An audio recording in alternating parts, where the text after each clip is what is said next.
सच बताऊं, 80% student national income में mistake कर देते हैं। उनका कारण एक ही होता है। कारण ये होता है कि वो साल भर तो पढ़ते हैं, लेकिन वो केवल कॉन्सेप्ट क्लियर नहीं करते, वो केवल रट्टा मार लेते हैं। ठीक है, और यही कारण होता है कि वो एग्जाम में क्वेश्चंस अटेम्प्ट नहीं कर पाते हैं, जो कि न्यूमेरिकल वाले होते हैं। ठीक है, क्योंकि उनको तो थ्योरी पार्ट अच्छे से पढ़ा नहीं, समझा ही नहीं, केवल रट्टा मारे और रट के वो एग्जाम में क्या कैसे जैसे तैसे पास हो गए। लेकिन बोर्ड एग्जाम में तो ऐसा नहीं चलेगा ना। तो तुम्हें इस सारी चीजों को क्लियर करना पड़ेगा। और यकीन मानो, इस चैप्टर से यानी कि हमारे नेशनल इनकम के जो थ्योरी पार्ट होता है, लगभग 6 से 8 नंबर के आते हैं। ध्यान देना, 6 से 8 नंबर का।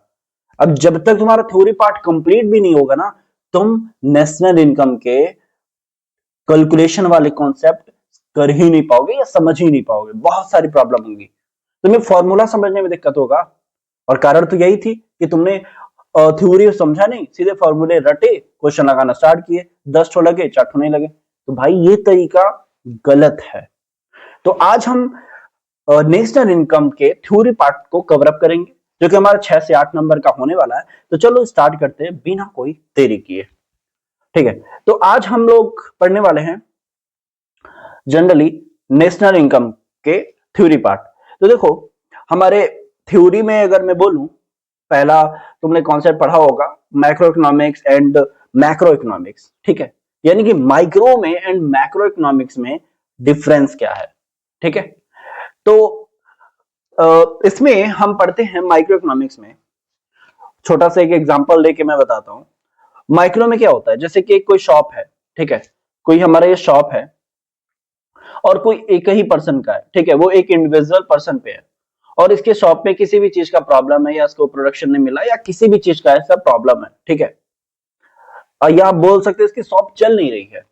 ठीक, तो ये क्या हो गया, माइक्रो इकोनॉमिक्स का पार्ट हो गया ना। यानी कि उसके पर्सनल इंडिविजुअल प्रॉब्लम है, लेकिन वही मार्केट में और जितने भी शॉप्स हैं वो सारे शॉप्स चल रहे हैं। ठीक है, तो ये हमारा इंडिविजुअल लेवल पे प्रॉब्लम होता है। ओके ओके, ठीक है। उसी तरह किसी फैमिली में कोई इशू है, ठीक है, तो भी तुम्हारे इंडिविजुअल लेवल पे आ जाएगा। तो कहीं ना कहीं हमारा जो माइक्रो क्या कहता है, माइक्रो में studies problem of scarcity and choice at the level of individual. किसी भी चीज की कमी है, किसी भी चीज का प्रॉब्लम है, ठीक है, तो वो इंडिविजुअल लेवल पे है। और हम जब सॉल्व करेंगे तो वो इंडिविजुअल लेवल के बिहाफ पे ही करेंगे। ठीक है, okay, got it got it. House hold जैसे कि हो गया, फॉर्म्स हो गए, इंडस्ट्री हो गया। ठीक है, जैसे ये देखो ना, ये एक इंडस्ट्री का मालिक है। ठीक है, अब इसके इंडस्ट्री में कुछ ऐसा फॉर्म प्रॉब्लम्स हो गए, जिसके इंडिविजुअल लेवल पे होगा ना ये। ओके, तो आशा करता हूं तुमको एक छोटा सा माइक्रो इकोनॉमिक्स का ओवरव्यू मैंने दे दिया, समझ में आ गया होगा। ओके, अच्छा मैं बात करूं भैया, मैक्रो इकोनॉमिक्स क्या होता है, जो कि तुम्हारे 12th का पार्ट रहने वाला है। इट मींस 12th में तुम पूरे साल भर पढ़े होगे इस चीज को। अच्छा, इसमें क्या होता है, जो भी प्रॉब्लम्स है ना, ठीक है, जो भी प्रॉब्लम है एक होल लेवल पे है। इट मींस बहुत सारे इंडस्ट्री में प्रॉब्लम चल रही है किसी भी चीज को लेके, तो तुम्हारा होल लेवल प्रॉब्लम हो गया। पूरी मार्केट में प्रॉब्लम चल रही है, ठीक है, तो ये पूरे एरिया में प्रॉब्लम चल रही है, पूरे स्टेट में प्रॉब्लम चल रही है, कंट्री में प्रॉब्लम चल रही है। तो ये सारा हमारा जो होता है वो होल लेवल पे होता है। यानी कि studies problem of scarcity choice at the level of the economy as a whole. जो भी इसका प्रॉब्लम का या स्कैरिसिटी का जो चॉइस का लेवल है, पूरे होल लेवल पे है। ओके ओके, समझ में आ गया होगा, बहुत बढ़िया। अब मैं बात करूं ना हमारे मैक्रो इकोनॉमिक्स में, ठीक है, माइक्रो इकोनॉमिक्स में क्या क्या स्कोप हैं। जी हाँ, क्या क्या ऐसे स्कोप हैं मैक्रो इकोनॉमिक्स में जो कि हम कवर अप करते हैं। तो एक हमारा क्या होता है जानते हो, स्कोप, यानी कि हम नेशनल इनकम को एस्टिमेट करते हैं, यानी कि estimation of national income and aggregate related to aggregates. यानी कि हम नेशनल इनकम को एंड एग्रीगेट्स को एस्टिमेशन करते हैं। ठीक है, ये हमारा पहला स्कोप होता है। ध्यान देना, यहां से कहीं ना कहीं एका दुक्का तुम्हारे एमसीक्यू भी आ जाते हैं, और मैं कराऊंगा भी। जैसे ये सारी चीजें कवर अप हो जाएंगी ना, तो मैं एमसीक्यू भी कुछ करा दूंगा। ओके, ठीक है, फिर आ जाओ theory of employment. Theory of employment, हम एम्प्लॉयमेंट के थ्योरी को भी पढ़ते हैं, समझ रहे हो। फिर थ्योरी ऑफ मनी, यानी कि हमारा जो मनी से रिलेटेड जितने भी थ्योरी पार्ट होते हैं उन सब का क्या होता है, हम स्टडी करते हैं। हमारा एक स्कोप होता है ये, एंड सिग्निफिकेंसेस होते हैं।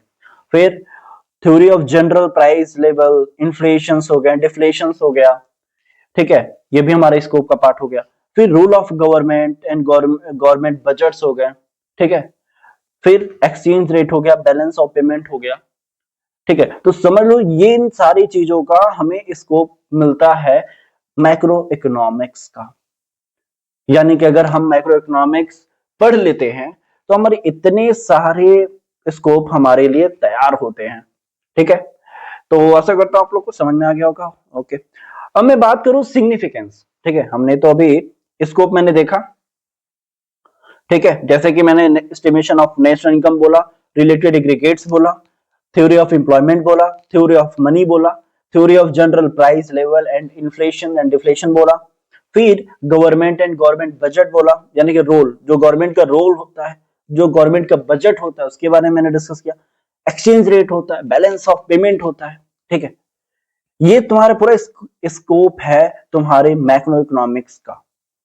उसके बाद में बात करूं सिग्निफिकेंस, ये बताइए ना सिग्निफिकेंस क्या होता है, ठीक है। तो सिग्निफिकेंस क्या होता है, डिस्क्रिप्शन ऑफ द इकोनॉमी, ठीक है, description of the economy, estimation of national income across the different sector of the reveals the nature and the level of economic activities in the economy, ठीक है।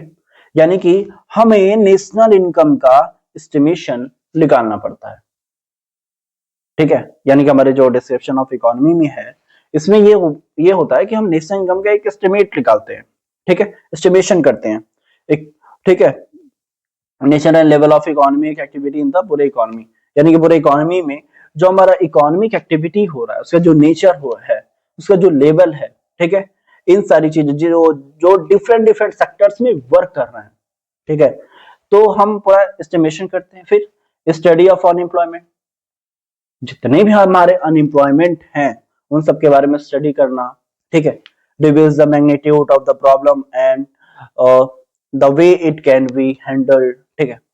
फिर government budgets को से related हो गया, government regulated by the government, ठीक है, यानी कि reveals the economy is the regulated by the government, ठीक है।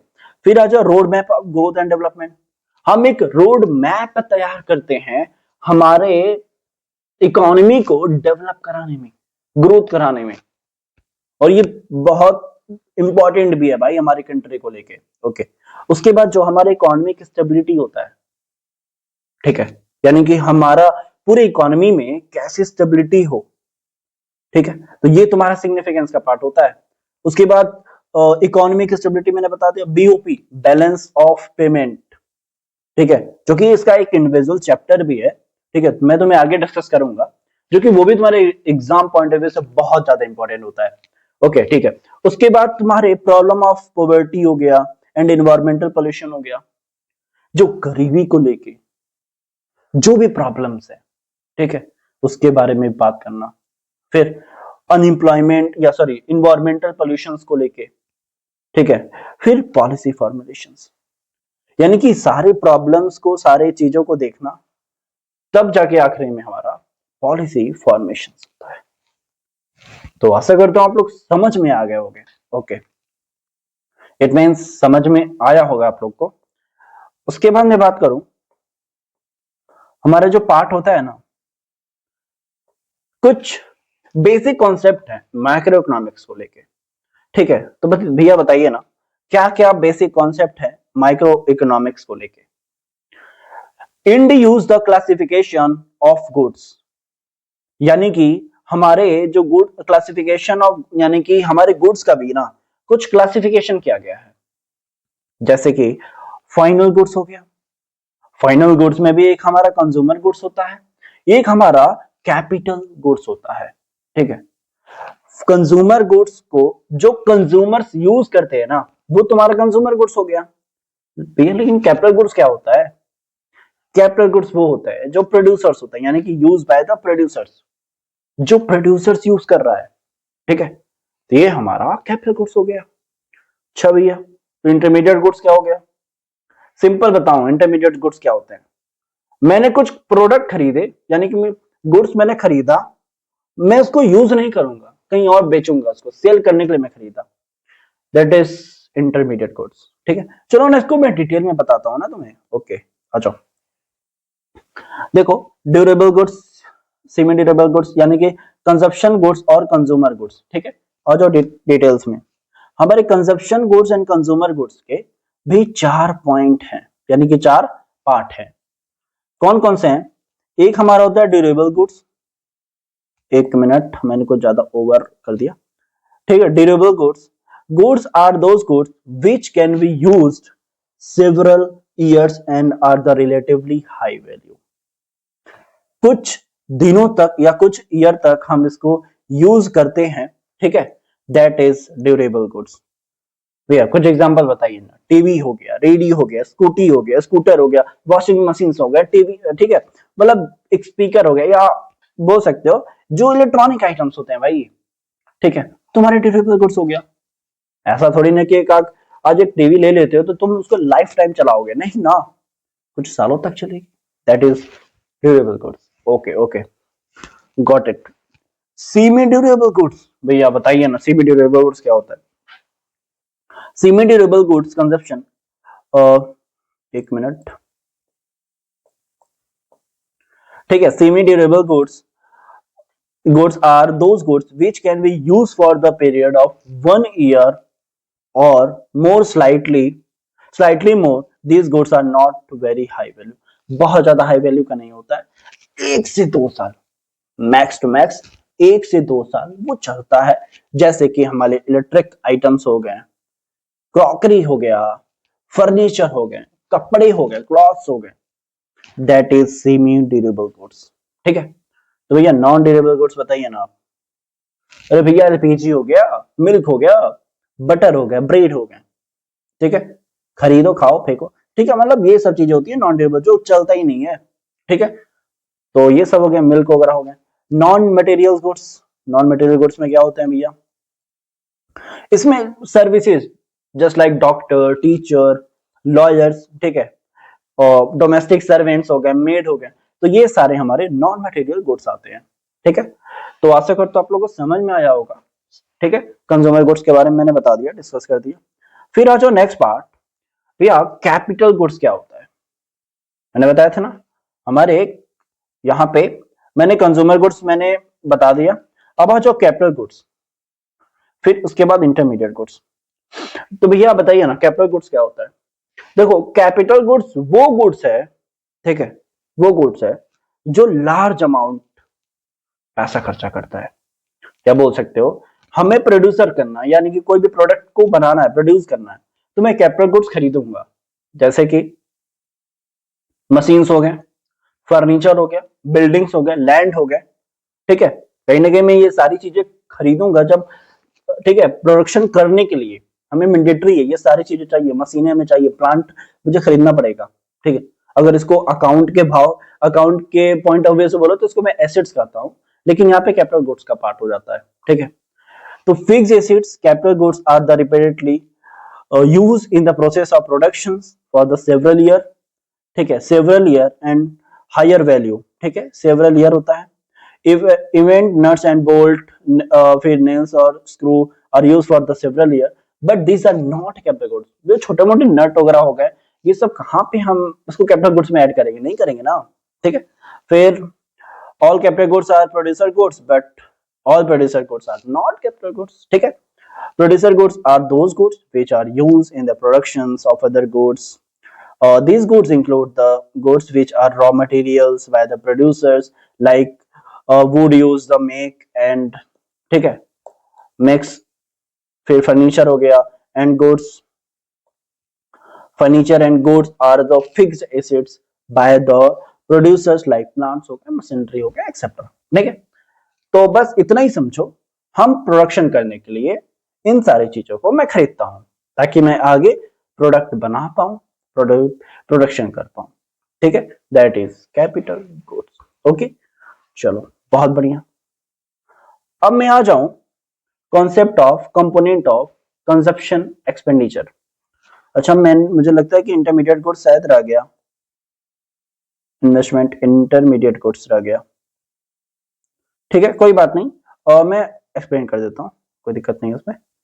इंटरमीडिएट गुड्स बस ये होता है ना, ये समझो, किसी भी चीज, कोई भी गुड्स हमको हम खरीद रहे हैं, ठीक है, मैं यहाँ पे समझा देता हूँ कोई, ठीक है, किसी भी गुड्स को मैंने खरीदा, ठीक है, और ये हमारा जो भी गुड्स है, ठीक है, जो गुड्स खरीदा, ये मान लो ये मिस्टर ए है, और मिस्टर ए ने ये गुड्स खरीद रहा है दिल्ली से, ठीक है, दिल्ली से खरीद रहा है, और वो क्या कर रहा है, वो यूज नहीं कर रहा है, वो कहीं और जाके सेल कर रहा है, ठीक है, ठीक, या वो खरीद रहा है, ऐसा भी नहीं है कि वो दिल्ली में खरीद रहा है या वो लखनऊ में जाके सेल कर रहा है या एमपी में जाके सेल कर रहा है, ऐसा नहीं है, ठीक है, बस वो खरीद रहा लेकिन वो यूज नहीं कर रहा है, वो सेल के लिए खरीद रहा है, दैट इज इंटरमीडिएट गुड्स। ठीक है, इंटरमीडिएट गुड्स, ठीक है, ये तुम्हारा पार्ट है। अगर मैं इसको थोड़ा सा एक्सप्लेन करूं तो बताओ, हम इंटरमीडिएट गुड्स को थोड़ा सा डिटेलिंग में, ठीक है, चलो मैं आपके लिए लिख देता हूं इंटरमीडिएट गुड्स क्या होता है। तो लिखो intermediate goods,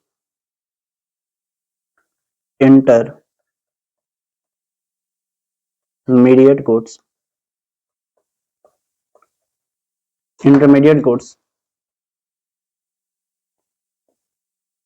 intermediate goods are, intermediate goods are those goods, are those goods, are those goods which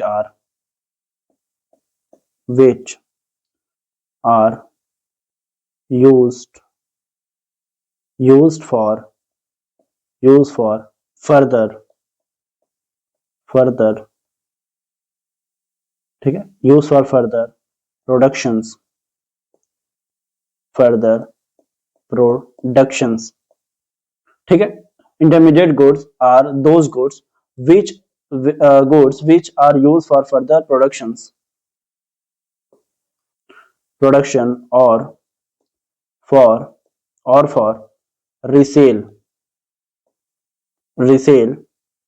in the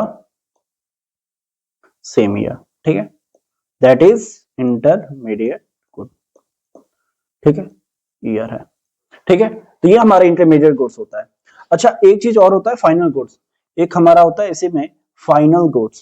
final goods क्या होते हैं, ठीक है, देखो फाइनल गुड्स वो होता है ना जो कि रेडी टू यूज होता है, ठीक है, लेकिन वही इंटरमीडिएट गुड्स जो हमारा होता है वो रेडी टू यूज नहीं होता है। जैसे कि फाइनल गुड्स में मतलब कुछ भी तुम खरीद रहे हो, जैसे कि तुम मिल्क लेके आए, ठीक है, और तुम लेके आए, तुम अपना यूज करने लगे, या कुछ भी तुम खरीदे, जैसे पेन में लेके आया, ठीक है, पेन मैंने खरीदा और तुरंत लाके इसको यूज करने लगा, ठीक है, रेडी टू यूज। ओके, तो दैट इज कंज्यूमर गुड्स, ये सॉरी फाइनल कंजप्शन गुड्स इस फॉर्म कहते हैं, ठीक है, तो ये सब चीजें होती हैं। तो आशा करता हूं आप लोग को समझ में आ गया होगा। अब आ जाओ नेक्स्ट पार्ट, हम आ जाते हैं थोड़ा सा आगे। हमने ये कॉन्सेप्ट देख लिया, कंपेयर मैंने कर लिया, ठीक है, ये भी हमारे पार्ट होगा। Concept of components of consumption expenditure, yes, ठीक है, ये कंजप्शन एक्सपेंडिचर बोलता क्या है। देखो इसमें जो हमारे होते हैं ना, तीन लोग इन्वॉल्व होते हैं। एक तो हमारा होता है हाउस होल्ड, ठीक है, एक हमारा हाउस होल्ड होता है, एक हमारा होता है गवर्नमेंट, एक हमारा होता है नॉन प्रॉफिट प्राइवेट इंस्टीट्यूशंस, ठीक है। अब भैया ये बताइए ना, ये होते क्या है, थोड़ा सा डिटेल में आ जाता हूँ। हमारा मैक्रो इकोनॉमिक्स के पॉइंट ऑफ व्यू से जो कंजप्शन एक्सपेंडिचर है वो एक एग्रीगेट कंजप्शन एक्सपेंडिचर पूरे इकोनॉमी में बताता है, यानी कि पूरे इकोनॉमी में एक कंजप्शन एक्सपेंडिचर कितने हो रहे हैं कि एग्रीगेट वैल्यू बताता है, ठीक है।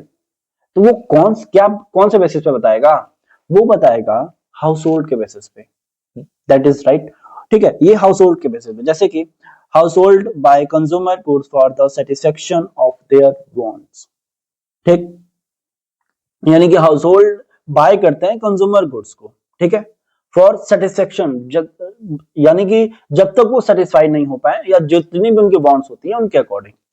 फिर government of the buyers consumer goods for the distribution, distribute के लिए वो ठीक है, वो करते हैं, जैसे कि मैं बता दूं, ठीक है, गवर्नमेंट और डिफेंस फोर्सेस हो गया, मिड डे मील्स हो गए, जो स्कूलों में मिड डे मील्स वगैरह बंटते हैं, फिर तुम्हारा गवर्नमेंट स्कूल्स हो गए, सच एज अदर पर्पस। ठीक है, तो ये हमारा हो गया क्या, जल्दी बोलो, जल्दी बताओ भाई, गवर्नमेंट के हिसाब से बोल सकते हो कंजप्शन एक्सपेंडिचर। फिर नॉन प्रॉफिट इंस्टीट्यूशन, अच्छा इनको क्या होता है, जो चैरिटेबल वाला हो जाता है, लाइक एनजीओ, ठीक है, नॉन प्रॉफिट प्राइवेट इंस्टीट्यूशंस होते हैं जो बड़े बड़े, वो लोग होते हैं, जिसे गुरुद्वारा हो गया, मॉस्क हो गया, टेम्पल्स हो गए, ठीक है, एनजीओ हो गए, तो ये सब होते हैं नॉन प्रॉफिट इंस्टीट्यूशन। ठीक है, तो आशा करते हो आप लोग को समझ में आ गया होगा। ठीक है, नोट्स बना लेना, बनाए हो तो, यानी कि कॉन्सेप्ट क्या बोलता है कंपोनेंट्स ऑफ इन्वेस्टमेंट के।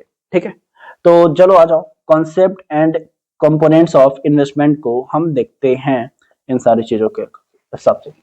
अगर मैं बात करूं ना, व्हाट इज इन्वेस्टमेंट, इन्वेस्टमेंट क्या होता है, क्या होता है इन्वेस्टमेंट, बताइए ना।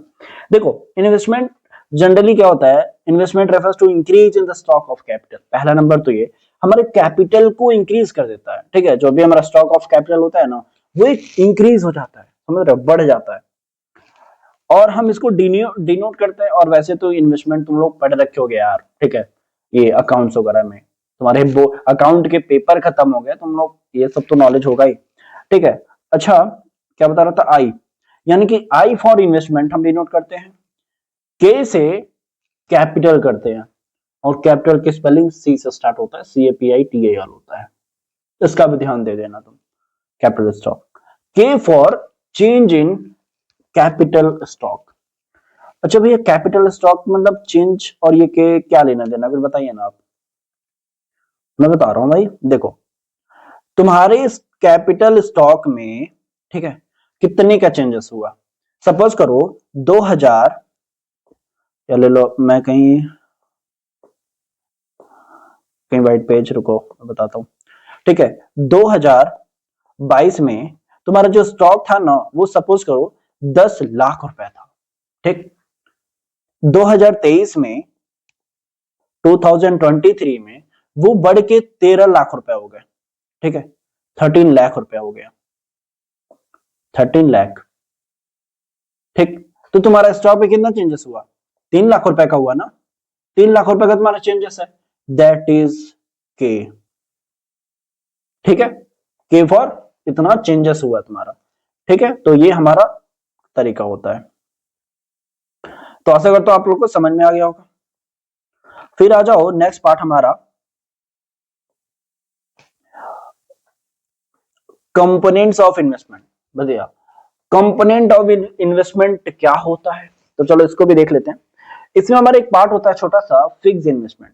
ठीक है, ये बताइए ना फिक्स इन्वेस्टमेंट क्या होता है। देखो, fix investment refers to increase in the stock of fixed assets like plants हो गया, मशीनरी हो गया, प्रोड्यूसर्स हो गया ड्यूरिंग द अकाउंटिंग ईयर। ठीक है, यानी कि जब हम कोई प्लांट खरीदते हैं, कोई मशीनरी खरीदते हैं, कोई लैंड खरीदते हैं, कोई बिल्डिंग्स खरीदते हैं, ठीक है, और ये अकाउंटिंग ईयर के अकॉर्डिंग खरीदते हैं। ठीक है, तो ये हमारा फिक्स इन्वेस्टमेंट हो गया। फिर आ जाओ नेक्स्ट, इन्वेंट्री इन्वेस्टमेंट। भैया इन्वेंट्री इन्वेस्टमेंट बताइए ना, चलो भाई बता लेते हैं। देखो बाबू, पढ़ना तुम्हें ही है। ठीक है, आशा करता हूं तुम इस वीडियो को अच्छे से देखोगे, और प्लीज यार, लाइफ में कुछ करना है, आगे बढ़ना है, तो पढ़ना तो पड़ेगा। सफलता भाग्य से नहीं, तैयारी से मिलती है। सफलता भाग्य से नहीं, तैयारी से मिलती है। जो आज मेहनत से भागता है, कल पछतावे से नहीं भाग पाएगा। जो आज मेहनत से भागोगे ना, कल तुम पछतावे से भाग नहीं पाओगे। तो बाबू, पढ़ना तो तुम्हें पड़ेगा। ठीक है, छोटे छोटे प्रयास ही बड़े परिणाम बनाते हैं। प्रयास तो करो, पढ़ाई करो तो सही। ठीक है, टॉपर पैदा नहीं होते हैं, मुझे भी मालूम है, तुम्हें भी मालूम है, टॉपर पैदा नहीं होते हैं, रोज की आदतें उन्हें बनाती हैं। टॉपर पैदा नहीं होते हैं, रोज की आदतें उन्हें बनाती हैं। अब तुम खुद डिसाइड करो तुम्हारी आदत कैसी है, ठीक है, और तुम अपने आप को देखो तुम अपनी आदत को कैसे बना लिए हो, तुम प्रेजेंट टाइम में क्या कर रहे हो, ठीक है। डर के आगे नहीं, मेहनत के आगे जीत है। डर के आगे जीत नहीं है, मेहनत के आगे जीत है। तो ये सब है, तो प्लीज पढ़ो, ठीक है। At the point of time मैं बोलूं, producer hold the stock of finish goods हो गया, जिसको हम अनसोल्ड गुड्स कहते हैं, सेमी फिनिश गुड्स हो गया, ठीक है, goods which are in the process of production हो गया, रॉ मटेरियल हो गया, this is called the inventory stock हो गया, ठीक है। अच्छा भैया ये बताइए ना, ये होता क्या है? देखो, सिग्निफिकेंस ऑफ इन्वेंटरी इन्वेस्टमेंट होता क्या है? It ensure the uninterrupted uninterrupted supply of input of the producers, ठीक है। Second, enough stock of raw material, just like producers can be avoid day-to-day purchase from the market. Accordingly, uncertainties of the market relating to price, availability, and of the raw material are avoided. ठीक है, तो ये सब हमारे चीजें होती हैं, ठीक है। और वैसे तो ये इतना बहुत ज्यादा जरूरी भी नहीं है, बस एक बार रीड कर लेना यहाँ से, ठीक है। फिर आ जाओ नेक्स्ट पार्ट हमारे, capital goods use the replacement of existing, उसको भी तुम रीड कर सकते हो, ठीक है। Capital stock refers to depreciation हो गया, capital goods use in the net additional at the existing capital stock and call the net investment, ठीक है। यानी कि जो एडिशन हो जाता है ना, ठीक है, तो वो नेट इन्वेस्टमेंट हो जाएगा। फिर आ जाओ सिग्निफिकेंस ऑफ नेट इन्वेस्टमेंट। अगर मैं बात करूं नेट इन्वेस्टमेंट का सिग्निफिकेंस क्या होता है, ठीक है, तो देखो, stock of capital in the economy वो राइज हुआ, it help the generate opportunities of employment, ठीक है, कम से कम ये हेल्प हुआ ना, जनरेट अपॉर्चुनिटीज जनरेट हुए। फिर net investment is net rise in production capacity of the economy according to GDP growth is accelerated, ठीक है। कॉन्सेप्ट ऑफ डेप्रिसिएशन, जैसे कि नॉर्मल वियर एंड टियर हो गया, तुम्हारे एक्सीडेंटल डैमेजेस हो गए, एक्सपेक्टेड ऑब्सोलकेंसेस हो गया, ठीक है। ये तुम्हारा डेप्रिसिएशन की वैल्यू है, ठीक है, ओके। तो आशा करता हूं ये सारी चीजें तुमको समझ में आ गई होगी। कॉन्सेप्ट ऑफ डेप्रिसिएशन, देखो तुम 11th में डेप्रिसिएशन पढ़ के आए हो, तो मुझे बताने की जरूरत नहीं है, बस इतना समझो, किसी भी कारणवश हमारी मशीन या जो भी हमारा एसेट्स है उसकी वैल्यू कम हो जाती है, ठीक है, और कारण क्या, वो यूज हो रही है तो ऑब्वियस सी बात है वो कम तो होगी उसकी वैल्यू, ठीक है, ओके। जैसे कि normal wear and tear accident damages हो गए, फिर loss of value of fixed assets and loss of value of fixed asset, this in ये सेम लिखा हुआ है, इस चीज को कट कर दो, ठीक है। फिर आ जाओ नेक्स्ट पार्ट, भैया स्टॉक क्या होता है, बताइए तो स्टॉक क्या होता है फटाक से। देखिए स्टॉक क्या होता है मैं बता दूं, एक पर्टिकुलर पॉइंट ऑफ टाइम में, एक पर्टिकुलर पॉइंट ऑफ टाइम में स्टॉक रखा हुआ है, that is stock, that simple. Flow of quantity measured at the particular point of time में, यानी कि एक पॉइंट ऑफ टाइम में स्टॉक रखा हुआ है, यानी कि मैंने मेजर किया तभी ना बता पाया, ठीक है। मेजर करना ही हमारा ये फ्लो होता है, ठीक है। मीनिंग ऑफ स्टॉक यानी कि स्टॉक एंड फ्लो में मैं बता दूं, जनवरी 1 की बात हो रही है, 2023 की बात है, 20,000 रुपया तुम्हारे बैंक अकाउंट में है, 20,000 रुपया तुम्हारे बैंक अकाउंट में है। जनवरी 10 2023 की बात है, 25,000 रुपया आ गई बैंक अकाउंट में, ठीक है। तब ये क्या हुआ, एक स्टॉक फ्लो था, बढ़ गया, ठीक है। तो बस, तो ये हमारा होता है flow of quantities measure the particular point of time. फिर आ जाओ नेक्स्ट, हमारे 4 सेक्टर होते हैं इकोनॉमी के, ध्यान देना 4 सेक्टर होते हैं पूरे इकोनॉमी के, ये क्या होता है बताइए ना। 4 sector of economy, that is house hold sector, producer sector, government sector, the external sector of called the rest of the world sector. यानी कि हाउस होल्ड सेक्टर क्या होता है, include the consumers of goods and services household by the factor of production, ठीक है। Producer sector, it includes all producing units formed in the economy for the production of goods and services, forms higher जैसे purchase हो गया, factor of production हो गया, land हो गया, labour हो गया, कैपिटल्स हो गए, तो ये सारे प्रोड्यूसर सेक्टर हो गए। ठीक है, एंटरप्रेन्योर स्किल हो गया। ठीक है, तो ये सब चीजें होती है फ्रॉम द हाउस होल्ड हो गया। फिर आ जाओ गवर्नमेंट सेक्टर। ठीक है, government as a welfare agency, second government as a producer, government welfare agency. ठीक है, मतलब ये सारी चीजें होती हैं, जैसे कि डिफेंसेस के लिए होता है। फिर आ जाओ external sector, also called the rest of the world sector. अच्छा, ये क्या होता है भैया बताइए ना। It include all such activities which are the related to export. ठीक है, related to expert,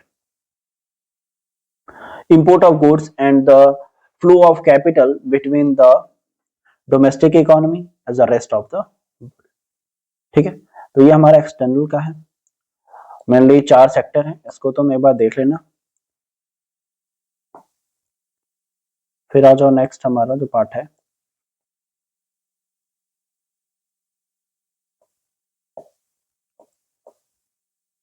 real flow. एक रियल फ्लो में हमारा हाउस होल्ड सेक्टर होता है, प्रोड्यूसर सेक्टर होता है।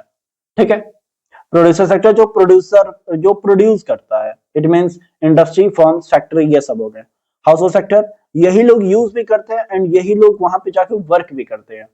ठीक है, तो ये हमारा रियल फ्लो का पार्ट है। फिर आ जाओ नेक्स्ट, हमारा जो पॉइंट है मनी फ्लो। मनी फ्लो क्या होता है? Money flow refers to the flow, ठीक है, refers to flow of money across different sector of the economy. ठीक है, यानी कि ये एक ऐसा फ्लो है जो कि फैक्टर ऑफ पेमेंट की बात होती है। जैसे कि मैं बताऊं, flow of factor payment of the producer sector to the household sector account for the purchase of factor services and flow of money from the household sector to the producer sector and economy of the purchase of goods and services, for example, or money flow। ठीक है, तुम्हें एक simple language में बताता हूं। ठीक है, तुम्हें simple language, money money flow. ठीक है, मनी फ्लो थोड़ा सा मैं डिटेलिंग में लेके जाता हूं। देखो, circular flow of income refers to continue movement.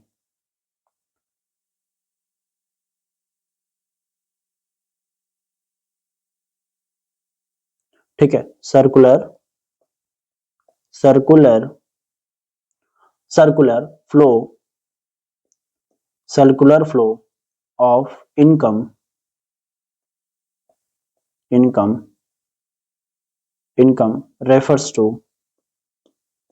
refers to the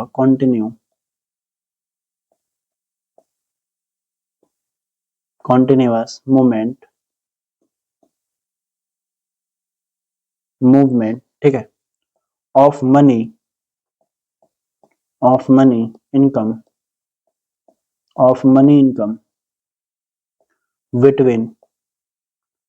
between household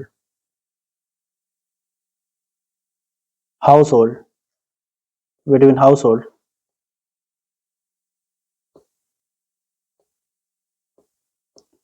ठीक है, between household and firms in an economy। ठीक है, यानी कि मैं बात करूं, सर्कुलर फ्लो ऑफ इनकम वो होता है जो कॉन्टिन्यूसली मूवमेंट करता रहता है, ठीक है, moves income between the household. ठीक है, हाउसहोल्ड एंड फॉर्म्स के अकॉर्डिंग।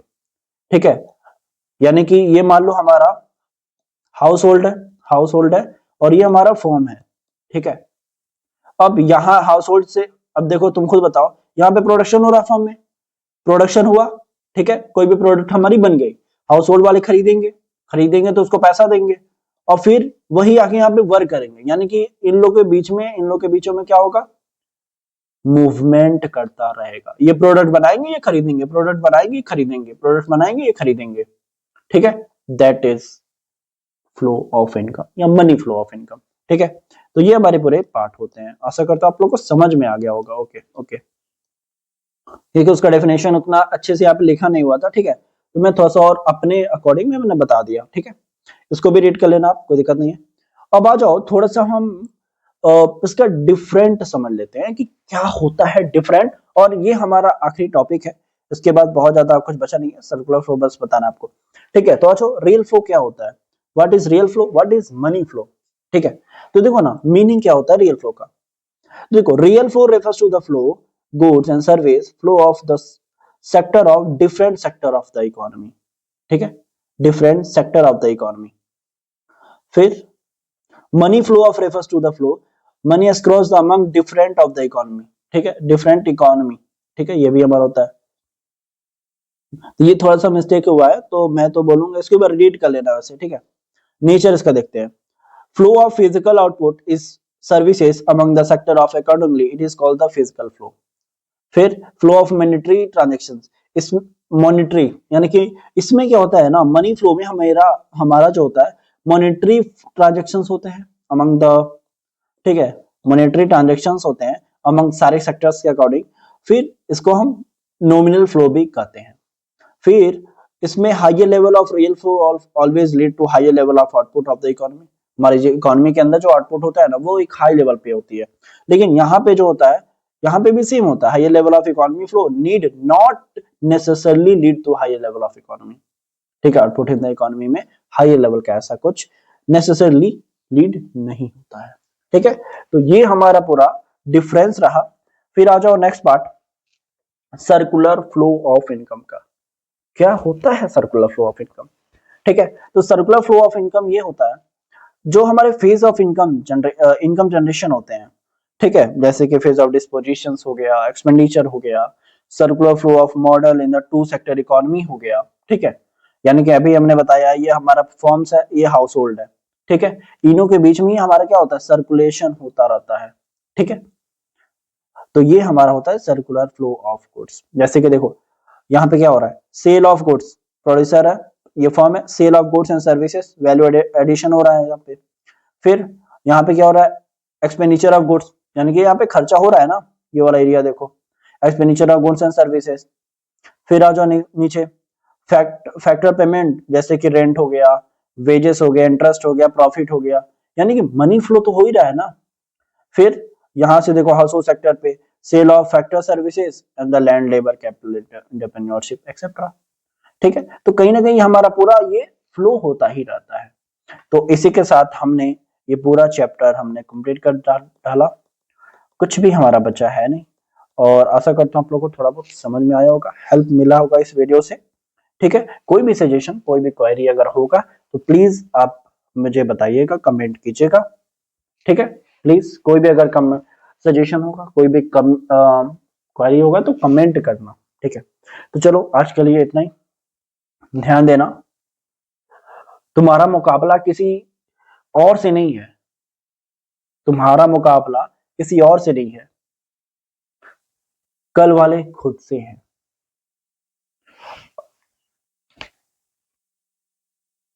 ठीक है, चलो थैंक यू,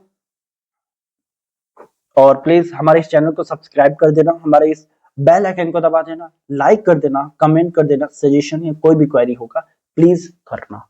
ठीक है, तो चलो आज के हम यहीं पे खत्म करते हैं क्लास को।